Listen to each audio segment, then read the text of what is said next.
Need some coins for golden tickets? Head on over to rockbottomcoins.com for the safest and cheapest coins anywhere. Use code Zirksee at checkout for a 10% discount on your order. The whole thing wobbin', wobbin'.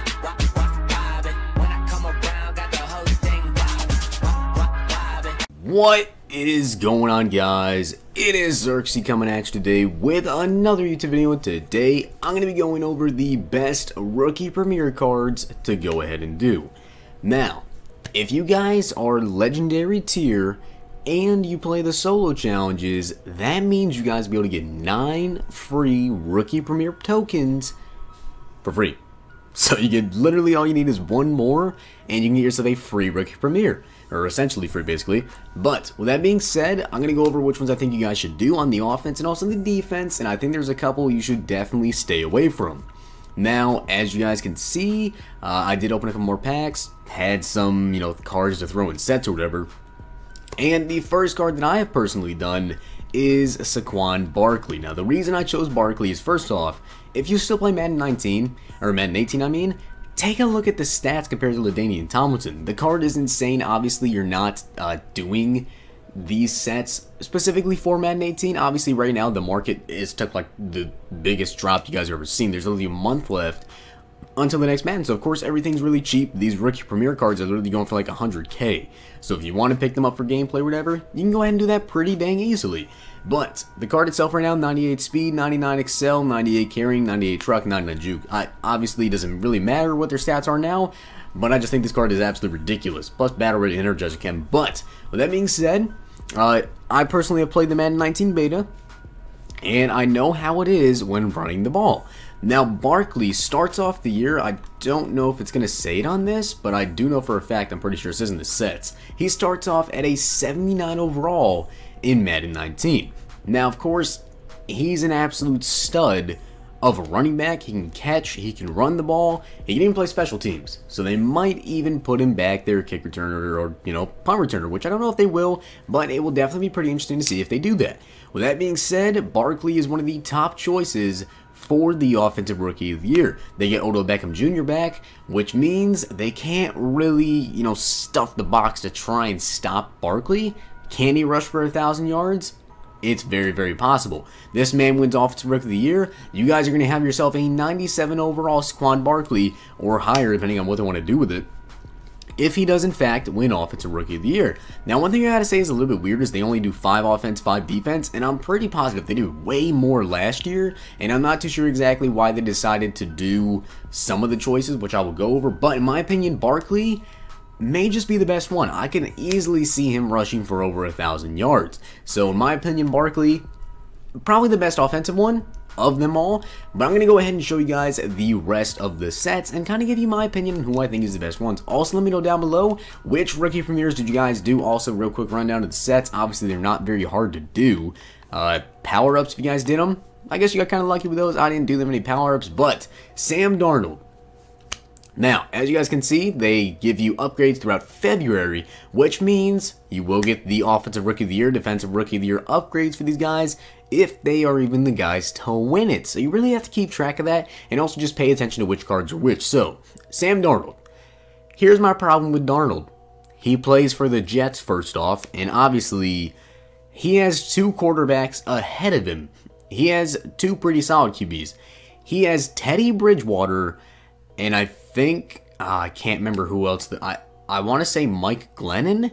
I might be wrong on that one. Don't crucify me in the comments if it's not Mike Glennon. I know there's some quarterback ahead of him. Or maybe, no, McCown, not Mike Glennon. Don't roast me.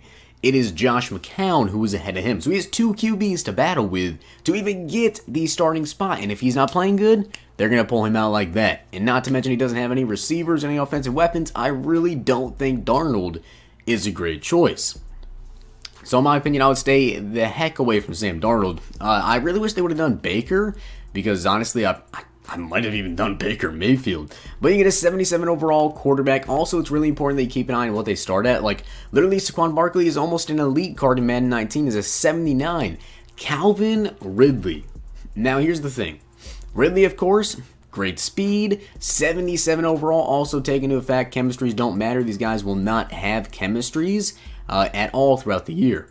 Ridley, I don't see him getting very many upgrades throughout the year. I mean, unless something happens where Julio Jones gets hurt, do you really think they're going to target Calvin Ridley that much?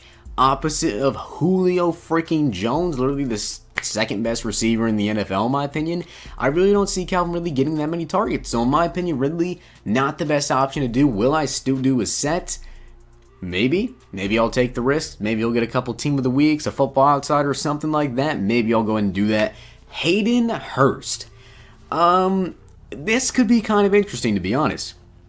Now, of course, Hayden Hearst looks like a freaking beast on paper. He starts off at a 76 overall, and Joe Flacco does like to throw to his tight ends. Take a look at Dennis Pitta.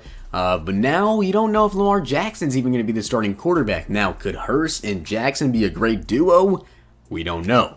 That being said, Hayden Hearst, honestly, I'm not, too familiar with him. I know he's kind of a possession catch type of tight end.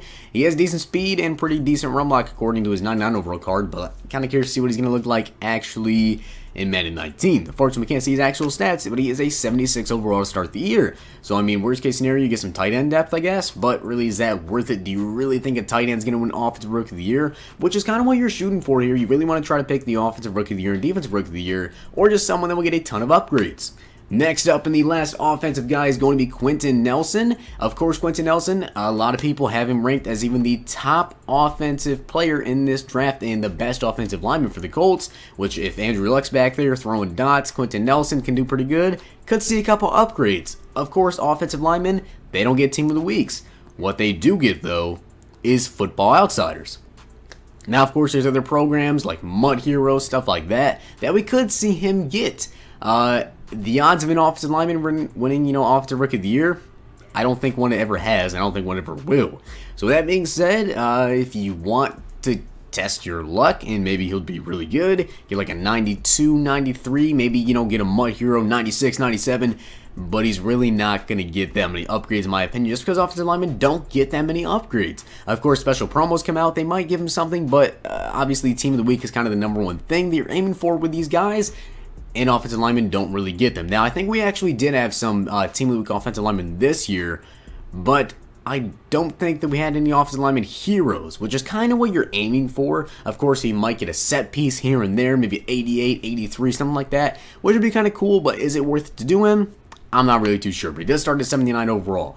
Next up, we have Bradley Chubb, obviously opposite Von Miller, and this dude is an absolute beast. Von Miller himself said he's a freaking stud. He even compared him to himself and also to Khalil Mack. Will he be the next great pass rusher?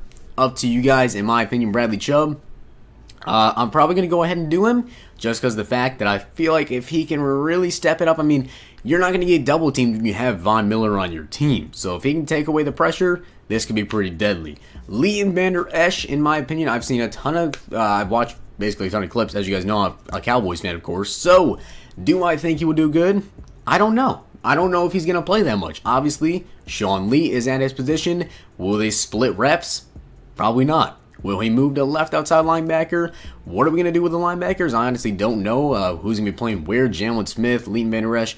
Not really too sure in my opinion. Even as a Cowboys fan, I would not go ahead and do this set just because I don't think he's going to get that much playing time his rookie year.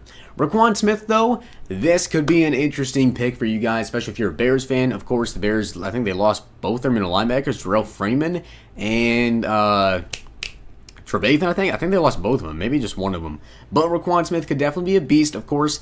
In my opinion, I like a little bit faster linebackers. He's decently fast, but he's more of a guy that you want to let stop the run. So in my opinion, I wouldn't do him unless you just like to not use your middle linebackers. Denzel Ward, of course, for the Browns.